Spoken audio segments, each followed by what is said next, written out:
ॐ सोमनाथाय नमः। ॐ मल्लिकार्जुनाय नमः। ॐ महाकालेश्वराय नमः।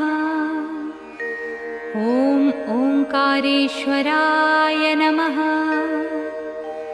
ॐ वैद्यनाथाय नमः।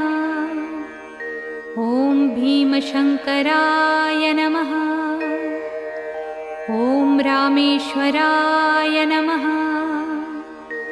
ॐ नागेश्वराय नमः। ॐ विश्वेश्वराय नमः। ॐ त्र्यम्बकेश्वराय नमः।